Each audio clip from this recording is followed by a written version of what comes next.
हमारे सूरदास जी का एक बहुत सुंदर पद है। ठाकुर जी जब बोलना सीख गए, एक नया गुण है ठाकुर जी का, नूपुर से चलना सीख गए, धीमे धीमे ठाकुर जी बोलना सीख गए। मैया बोले, बाबा बोले, गैया बोले। सबसे पहले ठाकुर जी ने गैया बोला। सूरदास जी का इतना सुंदर पद आज सुबह ही पढ़ रहा था मैं सोचा आज सुनाएंगे सबको, कि ठाकुर जी बोलना सीख गए, और जैसे ही बोलना सीखे तो ठाकुर जी क्या करते हैं, सबका नाम गा गा करके बुलाते हैं। ठाकुर जी मैया नहीं बोलते, मैया भी गाते हैं। बाबा भी बाबा नहीं बोलते, बाबा भी गा करके बोलते हैं। दाऊ दादा के पास जाना हो तो दाऊ दादा को नाम भी गा करके बोलते हैं। हाँ हाँ, सूरदास जी वर्णन कर रहे हैं। हे हरि अपने आंगन कछु गावत, हे हरि आंगन कछु गावत, हे हरि अपने आंगन कछु गावत, हे हरि अपने आंगन कछु गावत। आप सब इस झांकी का दर्शन करो। सूरदास जी को दर्शन हो रहे हैं, कैसे गा रहे हैं ठाकुर जी, कैसा स्वरूप है। आंगन में बैठे हैं छोटे से लाला और कुछ गा रहे हैं। क्या गा रहे हैं? हे हरि अपने आंगन कछु गावत, हे हरि अपने आंगन कछु गावत। तनक तनक चरणन सो नाचे, तनिक तनिक चरणन सो नाचे, मन ही मन रिझवावे, मन ही मन रिझवावे। सूरदास जी कह रहे हैं छोटे से लाला कछु गा रहे हैं और गा करके खुद ही नाच रहे हैं। यशोदा मैया कहीं काम में लगी हैं, नंद बाबा गैया चरावे गए, ताऊ दादा नंद बाबा के संग गए, अकेले ठाकुर जी अपना मन कैसे लगा रहे हैं? बोले कछु गुनगुना रहे हैं और अपनी ही धुन पे खुद ही नाच रहे हैं। हे हरि अपने आंगन कछु गावे, हे हरि अपने आंगन कछु गावे। तनिक तनिक चरणन सो नाचे, तनिक तनिक चरणन सो नाचे, हे मन ही मन रिझवावे, मन ही मन रिझवावे, हे हरि अपने आंगन कछु गावे, हे हरि अपने आंगन। और यशोदा मैया काम में लगी हैं, नंद बाबा कहीं बाहर गैया चरावे गए हैं, दाऊ दादा संग गए, और तभी ठाकुर जी के नृत्य को देखवे के काजे छोटी छोटी बच्चियां आकर के द्वार पर खड़ी है जाएं, भीतर नहीं आ रही हैं, क्योंकि बच्चियान को भी ऐसा भय लगे नेक्से से हैं, हम कहीं भीतर गई डर के मारे गिर गए तो बाहर ही खड़ी खड़ी बच्चियां ठाकुर जी को देख रही हैं। सूरदास जी वर्णन कर रहे हैं, उन बच्चियान को देख करके ठाकुर जी भुजा उठा करके उनको ऐसे अपनी ओर बुला रहे हैं। कितनी सुंदर छवि है। बाह उठाए कारी धोरी, बाह उठाए कारी दौरी बछियन टेर बुलावे, हाँ बछियन टेर बुलावे, ओ बछियन टेर बुलावे, बछियन टेर सब लोग बुलावे, हरि अपने आंगन कछु गावे, हे हरि अपने आंगन कछु गावे। ठाकुर जी अभी इतनो चलनो नहीं सीखे हैं, धीमे धीमे चरण रखते हैं, नेक नेक चलनो सीखे तो नाच रहे हैं, गा करके नाच रहे हैं। छोटी छोटी बच्चियां खड़े हैं करके ठाकुर जी को देख रही हैं, अपनी भुजा उठा के काली और गोरी जो बच्चियां हैं उनको अपने पास बुला रहे हैं, अपने समीप बुला रहे हैं। और वे अगर आवे में नेक डरे तो ठाकुर जी उनके समीप जा रहे हैं। और जब गैया छोटी छोटी बच्चियां आकर के लाला को घेर ले में, तो छोटी छोटी बच्चियां भी ठाकुर जी इतने ऊंची हैं।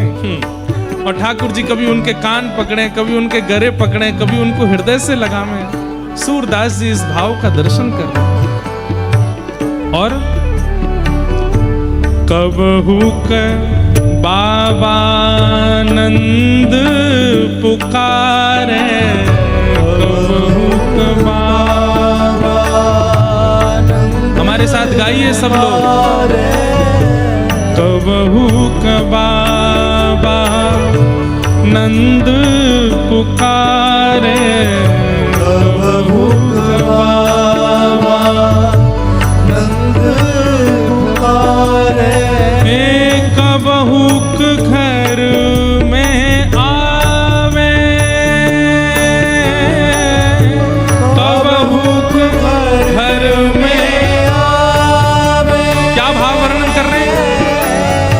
उन बच्चियान को अपने पास लेकर के ठाकुर जी दिखाना चाह रहे हैं नंद बाबा को कि बाबा मैं भी गैया चरावे वारो है वो। अभी 1 साल के हैं ठाकुर जी, तो द्वार पर जाते हैं और बाबा को ढूंढ करके पुकार रहे हैं। और जब बाबा नहीं दिखते तो फिर वापस भीतर आ जाते हैं। कबहू क बाबा नंद पुकारे, कबहू क बाबा पुकारे, कबहू क घर में आवे, कबहू क घर में आवे। हरि अपने आंगन कछु गावे, हे हरि अपने आंगन कछु गावे,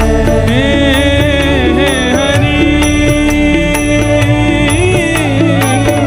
अपने आंगन कछु गावे, हे हरि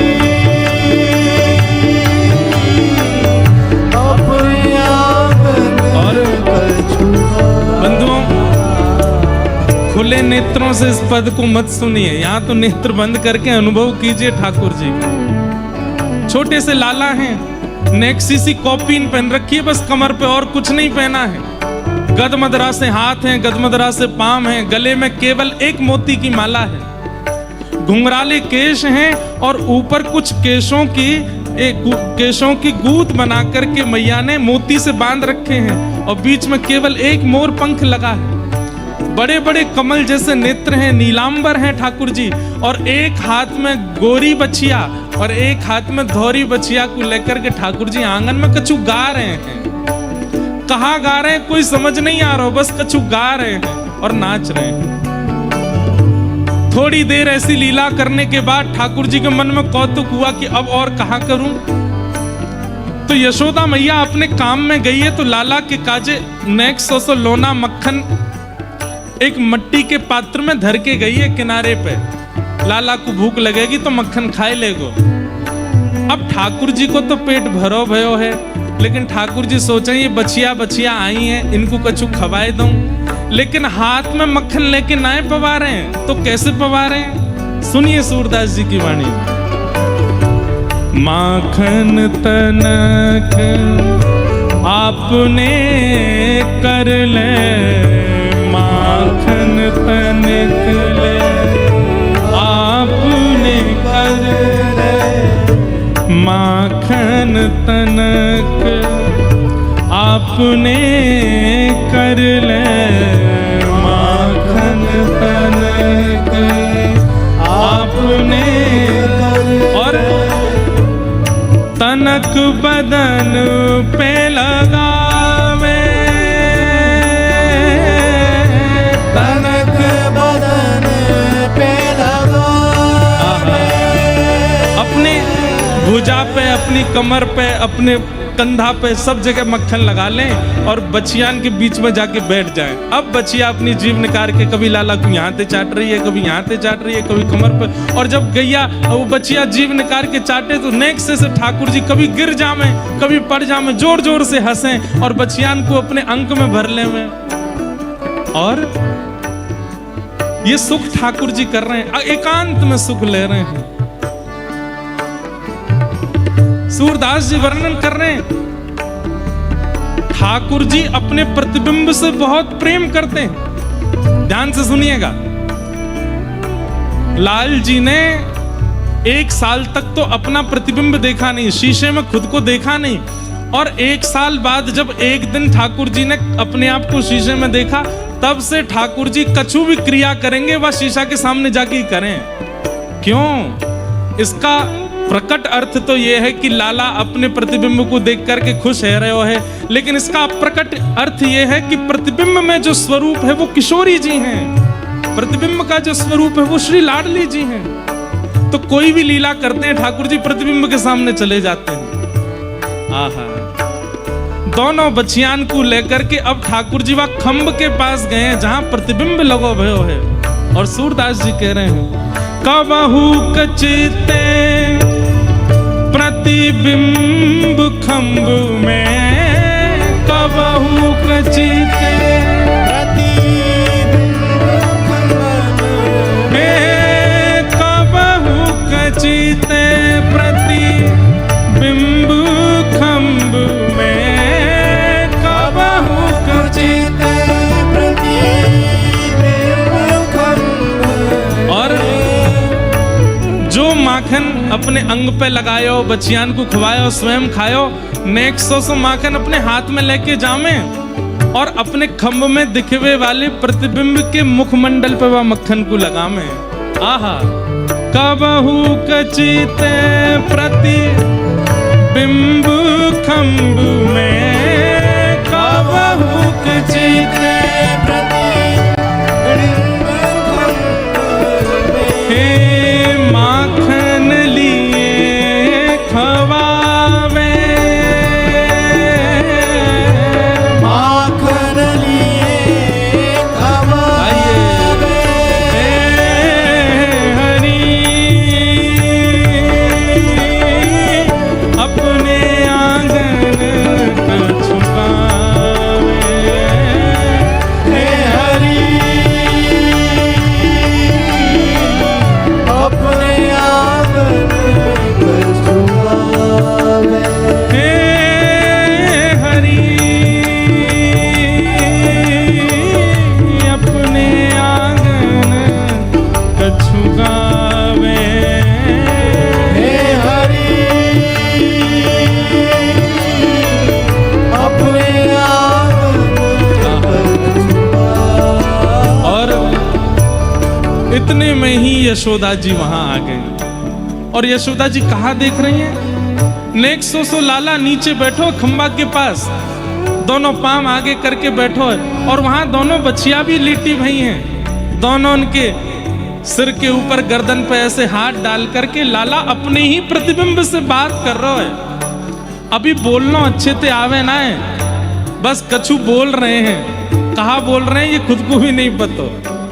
और बचिया बड़े कान उठा करके लाला के स्वरन को सुन रही हैं। और तभी यशोदा मैया आकर के देखें तो श्री ठाकुर जी के अंग पे जगह जगह गैया ने मक्खन चाटो है, तो ऐसे लग रहे हैं जैसे शालिग्राम को इत्र लगा दिए हो। चमक रही है ठाकुर जी की भुजा, चमक रहे हैं ठाकुर जी के अंग प्रत्यंग। मुख पे नेक मक्खन लगो है। अपने मुखमंडल को देख के कछु चर्चा कर रहे हैं और बीच बीच में कछु गान लगे।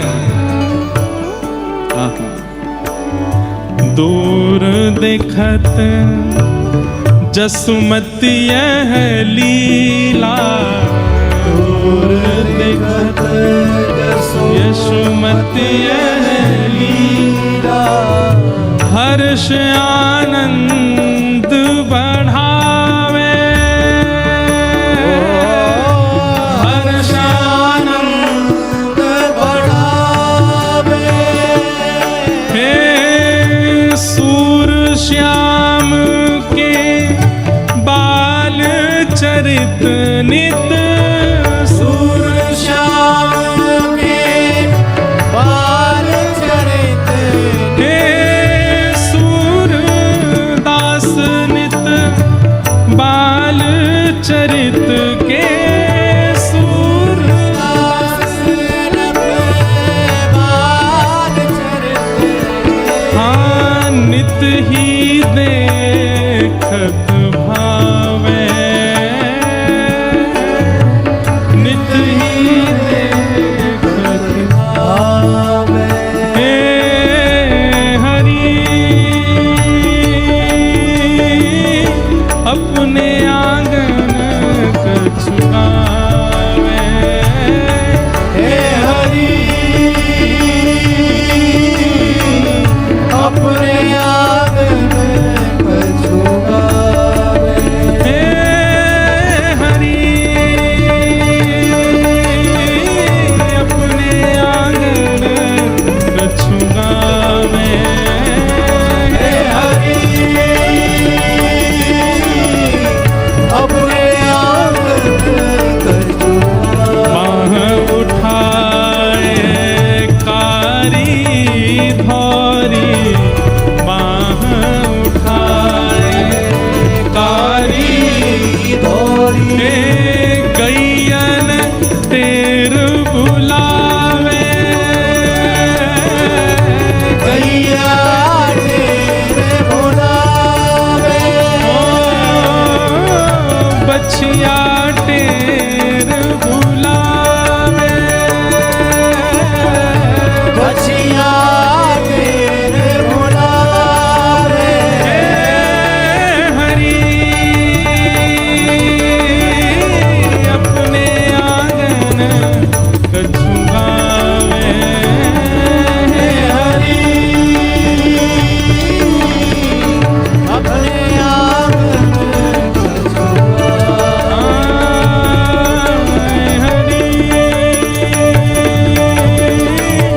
अपने आंगन कछु गावे, हे हरि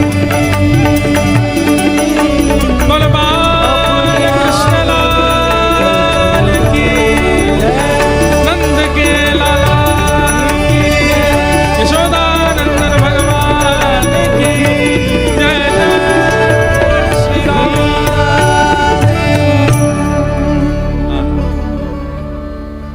आज पहली बार हमने भी अनुभव किया इस रूप का सूरदास जी की वाणी में। हे हरि अपने आंगन कछु गावे, कुछ गा रहे हैं।